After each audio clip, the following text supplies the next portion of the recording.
आज हम बात करेंगे हिंदी फिल्म भोसले की। 26 जून को सोनी लिव पर इसका वर्ल्ड प्रीमियर हुआ है। इसकी कहानी मुंबई की एक चौल से शुरू होती है। मुंबई की चौल में रहते हैं गणपतराव भोसले। वो एक बुज़ुर्ग पुलिस कांस्टेबल है जो अब रिटायर हो चुके हैं। पूरी ज़िंदगी उन्होंने ड्यूटी की। इस महानगर का शोर, इसका शून्य, इसकी निरर्थकता को देखते हुए इसलिए हमेशा चुप रहते हैं, अंदर ही अंदर घुटते रहते हैं। उनका कोई परिवार नहीं है, उनका कोई समाज नहीं है।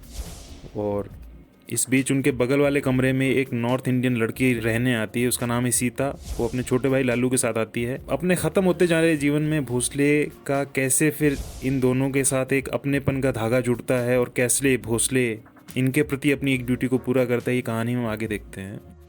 फिल्म के डायरेक्टर की बात करें तो इसको देवाशीष मखीजा ने डायरेक्ट किया है।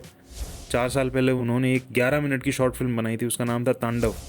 भोसले एक तरीके से उसी का विस्तार कही जा सकती है। उसको हम तांडव का पार्ट 2 भी कह सकते हैं। तांडव में वो एलिमेंट भी हैं जो हमें भोसले में दिखाई देते हैं, और भोसले की बैक स्टोरी का अंदाज़ा भी हमें मिलता है कि कैसे उसका एक परिवार था, उसकी एक बेटी थी, वो एक नॉन करप्ट आदमी था और करप्शन नहीं करता था, इस वजह से उसके साथ के पुलिस वाले उससे परेशान रहते थे। और ड्यूटी के दौरान शहर के शोर और लाइफ के कोलाहल ने उसके दिमाग पे क्या असर डाला, ये भी हम देख सकते हैं। भोसले में पॉलिटिकल एलिमेंट जो मराठी मानुस का मसला उठा रहे होते हैं, वो तांडव में हिंदुस्तान को हिंदू राष्ट्र बनाने की बात कर रहे होते हैं। दोनों फिल्मों में बस मेन कैरेक्टर के नाम का फ़र्क है।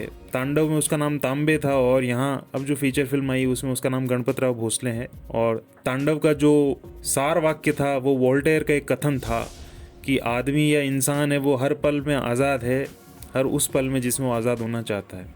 भोसले के एक्टर्स की बात करें तो इसकी कास्ट बहुत छोटी सी है और सफिशिएंट है। मनोज बाजपेयी ने इसमें गणपत भोसले का रोल किया है, और शूल से लेके गली गुलियाँ से लेके और भोसले तक उनका पूरा फेस स्ट्रक्चर है वो साइलेंट कैरेक्टर्स को प्ले करने में बड़ा एक्स्ट्रा हेल्पफुल होता है। उनका कैरेक्टर कैसे अंदर से घुट रहा है और कैसे उसका दिमाग तनाव में फटा जा रहा है, ये सिर्फ चेहरा देख के पता चल जाता है। इसके अलावा इप्सिता चक्रवर्ती सिंह ने इसमें सीता का रोल किया है, और उनका किरदार है वो एक किस्म की उर्वरकता और सृजनात्मकता से भरा हुआ है, ठीक भोसले के उलट, जो कि खुद एक बंजर ज़मीन के जैसा है, उसमें कुछ भी नहीं उगता है। और लालू का रोल विराट वैभव नाम के यंग एक्टर ने किया है। और चौल में मराठी मानुस के नाम पे लोगों को अपने साइड में करने की कोशिश करने वाले टैक्सी ड्राइवर का रोल, विलास का रोल मराठी एक्टर संतोष जुबेकर ने किया है। उनका काम भी सराहनीय है। फिल्म को लेके कुछ ऑब्जर्वेशंस हैं। तो पहली बात यह है कि आइसोलेशन और निरर्थकता और विखंडन, ये इस फिल्म के प्रतिनिधि भाव है। एक भाव इसमें इंसानी संभाल का भी है, केयर का भी है, इंसानी रिश्तों का भी है। दूसरी बात, फिल्म का म्यूज़िक है वो बहुत सादा और रिफ्रेशिंग है, और बहुत ज़्यादा इमोशनल मैनिपुलेशन करने की कोशिश नहीं करता है। जहाँ पे इंसानी भावों को टटोलने का इशारा करना होता है वहाँ पे वो ओरिएंटेशन जैसा कुछ करता है, इससे ज़्यादा नहीं बढ़ता। तीसरी बात यह है कि भोसले फिल्म का जो पूरा माहौल है वो छोटी छोटी डिटेल्स से मिल के बना है, जो इसके भीतर की दुनिया को बनाता है। चाहे वो बाथरूम में पट्टी के ऊपर रखी साबुन की पतली खुर्चियाँ हो, चाहे वो रसोई के मुँचे हुए बर्तन हो, चाहे वो रसोई में गैस के चूल्हे की जगह केरोसिन का स्टोव हो, या कमरे की पानी टपकती हुई छत हो। 1 या 2 रोटी से ज़्यादा का आटा कभी भी नहीं लगाता है। उसकी दाल का दाना नहीं दिखता है, सिर्फ वो दाल का पानी होता है। और उसके कमरे में मनोरंजन के या सूचना के साधन के नाम पे बरसों पुराना एक रेडियो जो कभी बदलता नहीं है। और वो यूज़ एंड थ्रो वाले जो बाजारवादी चलन है उसके बिल्कुल उलट होता है। खिड़की में बैठा कौवा है और कमरे के बाहर बैठा कुत्ता है, अहाते में घूम रही बिल्ली है, बहुत सारे गीले पानी में, आंगन में गीले पानी में, अहाते में बहुत सारे चूहे हैं, कॉकरोच है, डेंगू के मच्छर है, फफूंद है, इंसानी शरीर में ट्यूमर है। ये सारी चीज़ें इस दुनिया का हिस्सा है। ये सब इस दुनिया को नेचुरल बनाते हैं। अंधेरा और सीलन और घुटन, डर और अदृश्य किस्म की हिंसा, ये इस फिल्म के बहुत ताकतवर और अल्टीमेट से इमोशंस हैं जो हमको कैप्चर करते हैं। चौथा ऑब्जर्वेशन है, फिल्म में गणेश का आने वाला रेफरेंस जो हर जगह पे है। जैसे ये कहानी मुंबई के गणेश उत्सव से चालू होती है और उसी के साथ वो ख़त्म भी होती है।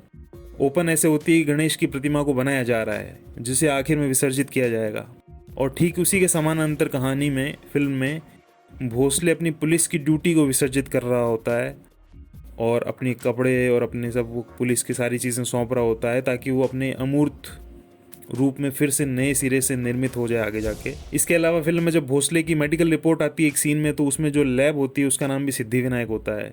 आखिरी सीन्स में छूटी हुई और विक्षत मूर्तियां समंदर में गिरी पड़ी होती हैं, तो उसी समय भोसले है वो अपने भी आराध्य गणेश की हालत में ही होता है।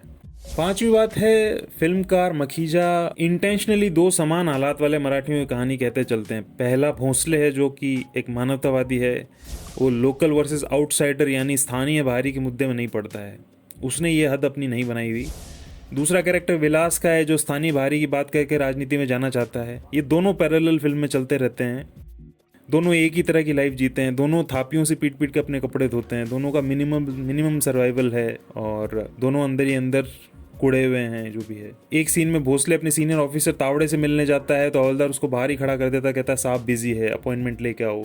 दूसरे सीन में उसी समय में विलास अपने लोकल लीडर भाऊ से मिलने जाता है तो उसको भी यही जवाब मिलता है कि वो बिजी हैं, बाद में आना। और उस सिचुएशन में दोनों एक ही डिसीजन लेते हैं कि वो वहाँ से जाते नहीं, वहीं खड़े होकर वेट करते हैं जिनसे वो मिलने के लिए आए हैं।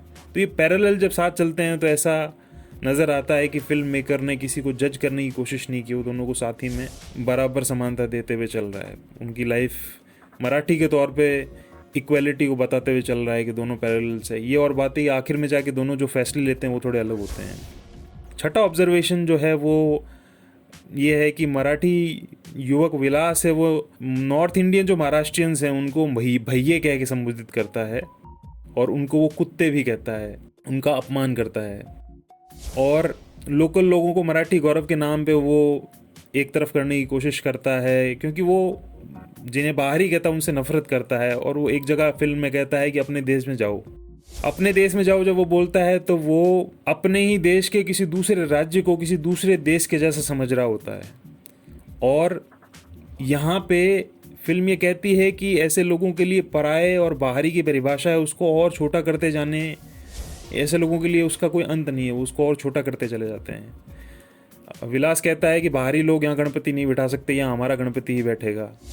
और ये सारी चीज़ें वो इसलिए कर रहा होता है क्योंकि उसको एक लीडर ने, लोकल लीडर ने इलेक्शन में खड़ा होने का एक फर्रा पकड़ाया होता है और वो उसी के पीछे पीछे चल रहा होता है। मराठी मानुष के नाम पे पार्टियां खड़ी करने वाले नेताओं को उदय महाराष्ट्र में ऐसा ही हुआ है, हम सभी जानते हैं। जो दूसरे राज्यों से आए लोगों को और दूसरे धर्म वाले लोगों को पीट के उनके खिलाफ दंगे करवा के और उनके नाम ले के मराठियों के मन में इनसिक्योरिटी पैदा कर करके उन्होंने अपना पूरा साम्राज्य खड़ा किया है पॉलिटिकल पार्टीज़ का। विलास टैक्सी चलाने वाला ऐसा ही एक युवक है, उसका घर है नहीं, उसकी लाइफ में कोई रिसोर्सेज है नहीं, उसको आगे बढ़ना है, कहीं पहुंचना है, उसका अपना खुद का स्ट्रगल चल रहा है।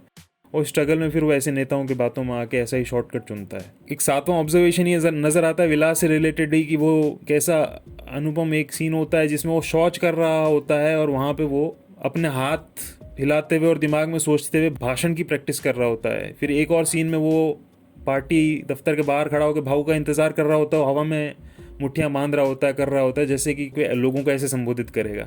इसको देख के याद आता है, समझ में आता है या संकेत होता है कि ये उसी प्रकार से जैसे हिटलर प्रैक्टिस किया करता था।